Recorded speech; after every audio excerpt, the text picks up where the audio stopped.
Un saludo cordial para todos. El día de hoy vamos a hablar acerca de la regulación cardiovascular.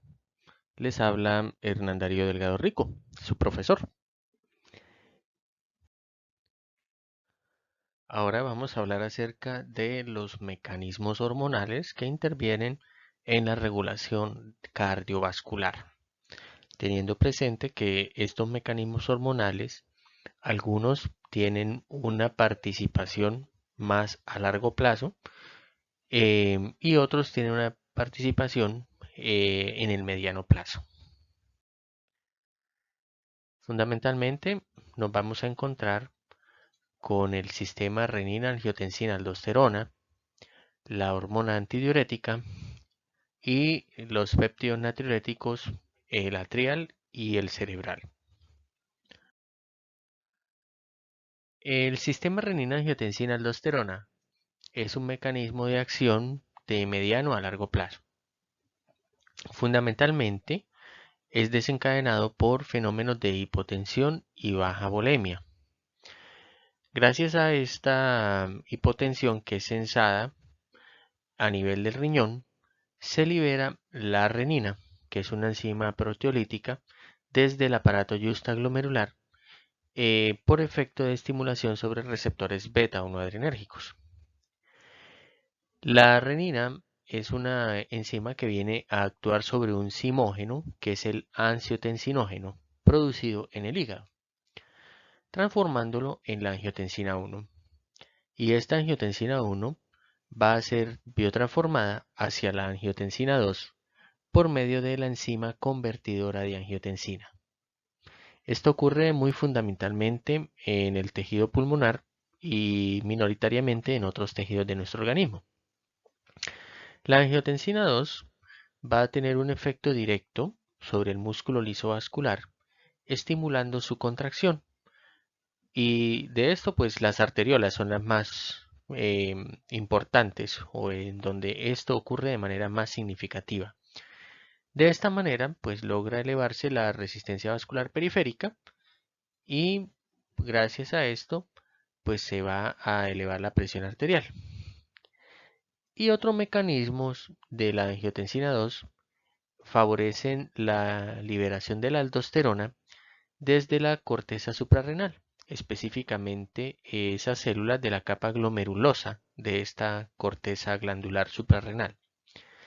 La aldosterona es una hormona que tiene un efecto de disminuir la pérdida de sodio urinario, gracias a que favorece la reabsorción de sodio a nivel de túbulos contorneados distales. Y por otra parte, la angiotensina 2 actúa sobre el túbulo renal proximal, reduciendo esa excreción de sodio de una manera directa. Gracias a estos dos mecanismos relacionados a la aldosterona y a la disminución de la excreción de sodio por efecto directo de la angiotensina 2 en el epitelio tubular renal, es posible aumentar el volumen de sangre y eso pues nos ayuda a aumentar la volemia. De manera que ahora vamos a tener un mayor contenido dentro del continente que es el sistema circulatorio. Y esto es algo que también nos va a ayudar a elevar la presión arterial.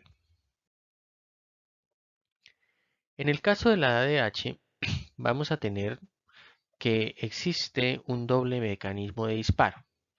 Fundamentalmente, la ADH se va a liberar en consecuencia a dos cosas. La primera, la disminución del volumen sanguíneo efectivo. Eso equivaldría a una disminución de la volemia. Y por otro lado, cualquier cosa que aumente la osmolaridad plasmática. En cuanto a esa disminución de la volemia, pues fundamentalmente vamos a encontrar que ese núcleo ventrolateral rostral va a tener una menor influencia sobre el núcleo paraventricular y el supraóptico del hipotálamo.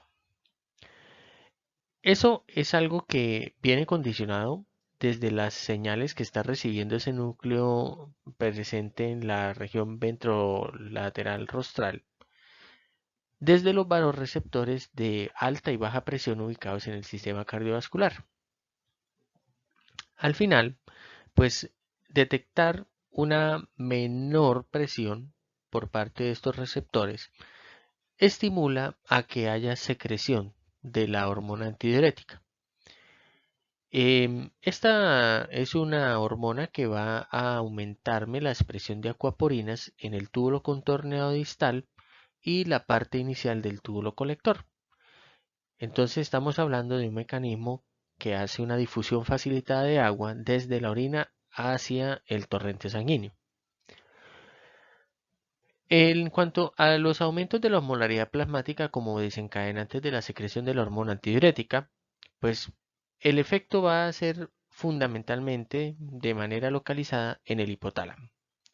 Y también la respuesta aguda al estrés, el hecho de estar sometidos a un cambio, a una situación de alarma o emergencia, hace que a nivel hipotalámico haya una mayor secreción de la ADH desde núcleo supraóptico y paraventricular fundamentalmente, a través de ese tracto hipotálamo hipoficiario para ser entregada en la neurohipófisis al torrente sanguíneo. En cuanto a los péptidos natriuréticos, vamos a tener que el péptido natriurético atrial, ¿sí? Es un oligopéptido de 28 aminoácidos, el cual es secretado por receptores atriales de estiramiento y en la medida en la que hay un mayor estiramiento favorece la pérdida del sodio urinario. Ese mayor estiramiento podría entenderse como que hay un exceso de precarga y por esta razón pues conviene perder más sodio por la orina para que se lleve consigo agua y se disminuya la volemia. En el caso del péptido natriurético cerebral, este pues es también un oligopéptido de 32 aminoácidos que es secretado a nivel de los ventrículos por receptores presentes allí y que son sensibles al estiramiento.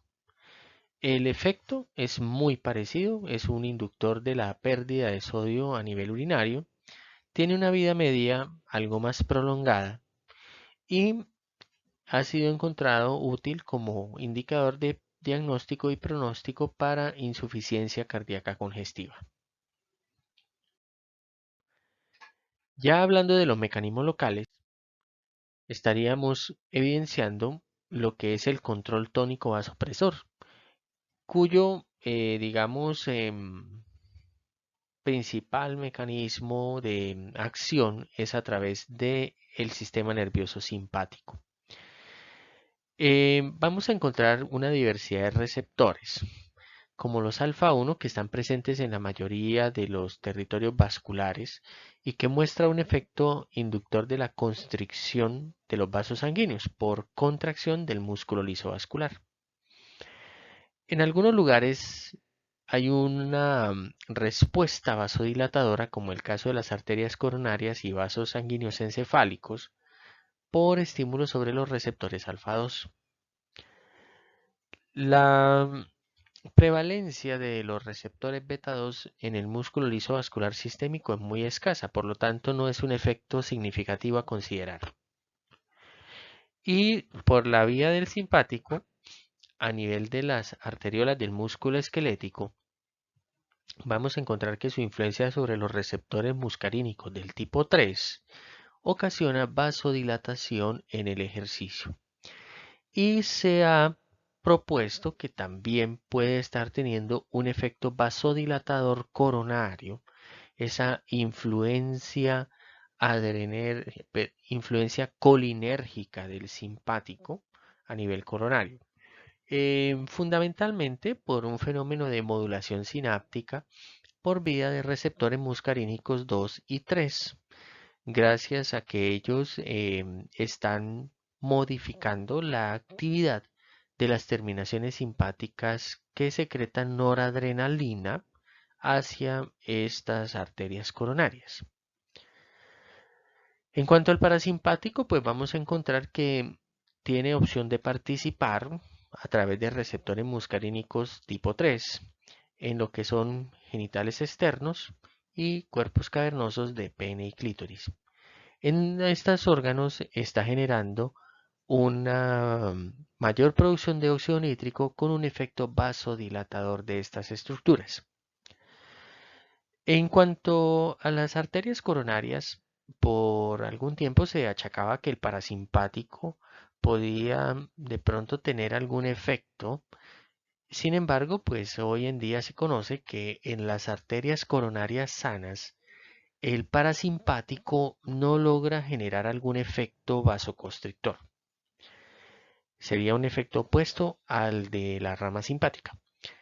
Sin embargo, cuando ya tenemos disfunción endotelial y formación de placas de ateroma en las arterias coronarias, ahí sí empieza a existir una sensibilidad del músculo lisovascular frente a la influencia colinérgica por vía del parasimpático y ocasiona un efecto vasoconstrictor. Pero hay que tener presente que esto es una situación anómala y no es la situación fisiológica. El sistema nervioso autónomo pues muestra unos patrones de secreción de sus principales neurotransmisores que tienen que ver con el sistema cardiovascular a través de la adrenalina y la noradrenalina. Hay que tener presente que la afinidad de los receptores alfa 1 es mucho mayor que la de los receptores beta 2. Y a nivel basal, pues se encuentran que hay una serie de pulsos postganglionares de la noradrenalina. Cuando se realiza ejercicio, si bien es cierto que el hecho de organizar los pensamientos para hacer ejercicio ya empiezan a generar un aumento de la actividad del simpático, su efecto sobre la médula suprarrenal es muy poco. Entonces la secreción de adrenalina desde esta glándula no es muy significativa. Y esto va a ocasionar que los efectos beta sean más significativos que los efectos alfa adrenérgicos. De aquí nos interesa fundamentalmente el efecto beta 1 sobre el corazón, el cual inducirá un aumento del inotropismo y cronotropismo cardíaco, mientras que ese pobre efecto alfa a nivel de la vasculatura sistémica va a cursar con una muy escasa disminución de la resistencia vascular periférica. Esta tabla trata de resumir una serie de variables considerando la secreción de la adrenalina en dosis bajas y la secreción de la noradrenalina desde las terminaciones del sistema simpático. Entonces, en cuanto al gasto cardíaco, podemos observar que la presencia de la adrenalina incluso de dosis bajas genera un efecto de aumento del gasto cardíaco, mientras que la secreción noradrenérgica basal pues no ayuda a aumentar. La presencia de adrenalina en dosis bajas reduce ligeramente la resistencia vascular sistémica, mientras que el músculo lisovascular es mucho más sensible a la influencia de la noradrenalina, ocasionando una elevación significativa de la resistencia vascular periférica. Y en cuanto a la presión arterial, pues la adrenalina y la noradrenalina tienen efecto elevador de la presión arterial sistólica, mientras que en la diastólica solamente la noradrenalina ocasiona aumento de esta presión. Posiblemente eso está relacionado con que tiene un efecto mucho más acentuado sobre las arteriolas que están determinando la resistencia vascular periférica. Y en cuanto a la presión arterial media, pues el efecto de la adrenalina en dosis bajas no es algo significativo, mientras que la noradrenalina sí genera un efecto elevador de la presión arterial media, ya que ha elevado la sistólica y la diastólica de manera originaria, por decirlo así. Ahora miremos en el modelo de bipedestación cómo el sistema de control cardiovascular se integra para mantener la presión arterial en niveles óptimos que permitan una adecuada perfusión a los tejidos, fundamentalmente en estos tejidos que están por arriba del corazón en esta posición, como pueden ser los tejidos del encéfalo. Muy bien, entonces observemos cómo ponerse en pie ocasiona un aumento a nivel de la presión venosa por un efecto de la gravedad. Y esto haría que el volumen venoso periférico se incremente. Eso, pues, de cierta manera es algo que reduce el retorno venoso hacia el corazón. Este es un fenómeno que en una primera instancia puede llegar a corregirse a través de la acción de la bomba muscular que reduciría esa disminución del volumen venoso periférico, o el fenómeno de la bomba respiratoria, la cual aumenta el retorno sanguíneo venoso hacia el tórax. Un retorno venoso disminuido equivaldría a una disminución del volumen central de la sangre, y esto va a ocasionar que los receptores de baja presión o cardiopulmonares tengan una menor frecuencia de descarga. Esto es una información que ya va a alimentar a los centros cardiovasculares para organizar una respuesta. Antes de continuar por esta parte de la diapositiva, revisemos qué sucede con el volumen telediastólico. Si hay una menor llegada de sangre a través del sistema de las venas cava, pues eso ocasiona una disminución del volumen telediastólico, y el mecanismo de Frank Starling no estaría operando en su longitud y tensión óptimas, por lo tanto se reduciría el volumen sistólico y habrá una disminución de la presión diferencial. Eso por sí solo ocasiona una disminución de la descarga de los vasoreceptores que va a ser informada a los centros de control cardiovascular. Y por otra parte, la reducción del gasto cardíaco me va a ocasionar una disminución de la presión arterial media. Y eso pues también va a generarme una menor descarga de vasoreceptores, fundamentalmente en los circuitos de alta presión. Todas estas informaciones han sido conducidas a los centros de control cardiovascular, en donde la respuesta va a ser fundamentalmente un aumento de la actividad simpática y una reducción de la actividad parasimpática. La reducción de la actividad parasimpática es algo que permitirá aumentar la frecuencia cardíaca, de esta manera aumentar el gasto cardíaco, y entra como un mecanismo compensatorio para aumentar la presión arterial media. Y el resultado final es algo que va a ocasionarme un patrón diferente de descarga de los vasoreceptores. Seguramente van a aumentar su frecuencia de disparo, y es algo que va a alimentar con información a los centros cardiovasculares en momentos posteriores. Dentro de esos mecanismos de respuesta y orquestación de actividades desde los centros cardiovasculares para evitar la hipotensión asociada a la bipedestación o hipotensión postural, se tiene considerado el aumento de la actividad simpática, que en una primera instancia podríamos evidenciar en el aumento de la secreción de renina a nivel renal y una mayor producción de angiotensina 2, lo cual pues tiene un efecto constrictor del músculo lisovascular y es un efecto favorecedor de la secreción de aldosterona, que me ayuda a retener sodio de la orina, a poner un mayor contenido de sal en el torrente sanguíneo y por lo tanto atraer moléculas de agua hacia este compartimento intravascular. Y esto ya me genera un aumento de la presión arterial media.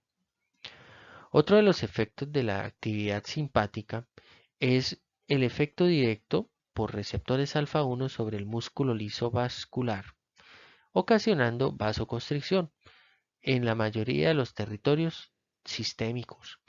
Y de esa manera pues me aumenta la presión arterial media. Y a través de receptores beta 1 origina un aumento de la frecuencia cardíaca, y esto me ayuda a aumentar el gasto cardíaco. Por otra parte, la renina, pues ya lo habíamos mencionado anteriormente, pero no está de más recordarlo, que a través de la angiotensina 2 y del favorecimiento de la secreción de la aldosterona, pues favorece la retención de agua y el aumento del volumen sistólico porque vamos a llevar una mayor cantidad de sangre hacia el corazón, o mejor dicho, en el sistema circulatorio va a haber un mayor contenido en el mismo continente. Y otro de los efectos que va a ocasionarme la actividad simpática es sobre los receptores beta 1 adrenérgicos a nivel de los miocardiocitos ventriculares, fundamentalmente para aumentar su inotropismo y de esa manera aumentar el volumen sistólico. Entonces, todas estas cosas que han estado actuando por la vía fundamentalmente simpática terminan alimentando a este sistema de control de los centros cardiovasculares.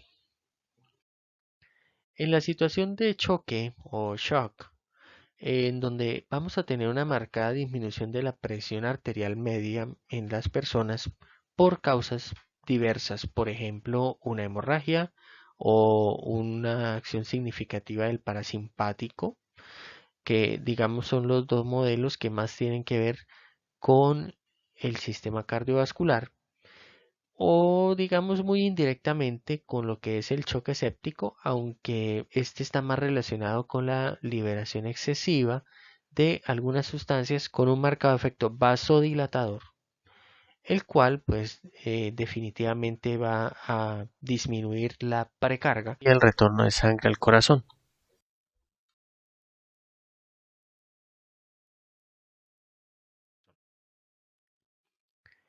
Entonces, en una primera instancia, pues ante esa disminución del gasto cardíaco, la presión arterial, se van a activar todos estos reflejos de tipo neurogénico, la vasopresina, el sistema de la renina-angiotensina, aldosterona, que ocasionan pues una mayor retención renal de agua y sodio. También la sed, la búsqueda de algo para beber, para reponer agua en nuestro compartimento intravascular y los fenómenos de reabsorción de agua por los capilares. Todos ellos apuntan a aumentar el gasto cardíaco y la presión arterial. Si tras ese deterioro cardiovascular inicial, los mecanismos no son lo suficientemente intensos para compensar el desbalance, entraríamos a una situación de lo que se conoce como un choque progresivo, en donde las intervenciones médicas, que bien pueden ser a través de reponer los líquidos, por ejemplo con cristaloides o con coloides, o realizar una transfusión, o administrar sustancias vasoconstrictoras o estimulantes cardíacos, es decir, inotrópicos, pueden ayudar a aumentar el gasto cardíaco y de manera subsecuente la presión arterial. Si estas medidas fracasan, entraríamos ya en lo que se habla de una fase o etapa de choque irreversible, en donde hay una marcada disminución del gasto cardíaco, tenemos bajo gasto cardíaco, y eso concomitantemente trae una muy marcada disminución de la presión arterial y una muy significativa disminución de la presión de perfusión tisular. Entonces los tejidos de nuestro organismo lo van a pasar muy mal. En este tipo de situaciones empiezan a aparecer unos fenómenos que son, digamos, de cierta manera curiosos, en el sentido en el que empieza a privarse de sangre al miocardio, y también ese control de la presión arterial integrado por el sistema nervioso central empieza a disminuir en cuanto a su potestad. Una de las cosas que esto ocasiona es que la depresión de los sustratos energéticos por disminución del aporte de oxígeno y de ácidos grasos libres fundamentalmente, y detrás de eso glucosa, reduce la contractilidad del miocardio. Y por esta razón se disminuye el gasto cardíaco y la presión arterial. O sea, entramos en una especie de círculo o espiral viciosa en donde el deterioro de la bomba cardíaca es cada vez más significativo. Y otro de los fenómenos que se ha encontrado en estas estaciones de choque avanzado irreversible es que empiezan a aparecer una serie de fenómenos que no son muy favorables para tener un buen gasto cardíaco y una buena presión arterial, como es el caso de una vasodilatación generalizada con una consecuente acumulación de sangre en el territorio venoso sistémico. Esto es algo que va a aumentar la presión hidrostática en los capilares y por lo tanto una mayor pérdida de líquido de los capilares hacia los tejidos. Y la lentitud con la que la sangre se puede estar moviendo en estos territorios venosos, en un fenómeno descrito como estasis venosa, puede desencadenar fenómenos de coagulación intravascular por fractura de eritrocitos, ya que ellos al no circular de una manera adecuada, sino lenta, empiezan a apilarse unos sobre otros y pueden ocasionar la liberación de factor tisular, por ejemplo, lo cual iniciaría las reacciones que tienen que ver con la coagulación. Todos estos fenómenos que hemos mencionado en este último par de minutos son fenómenos que dificultan o van en contra de el llenado cardíaco, es decir, fenómenos que terminan disminuyendo la precarga y eso a su vez pues evidentemente me va a disminuir el gasto cardíaco y la presión arterial. Entonces, ya en una situación de estas, pues las medidas tienden a ser un poco mucho más, digamos, agresivas para poder tratar de sacar al paciente de esta situación de choque irreversible y ponerlo en choque progresivo y finalmente en un choque compensado si se tiene éxito. Y eso es todo por ahora. Nos veremos en una próxima clase y que tengan un feliz día. Hasta pronto.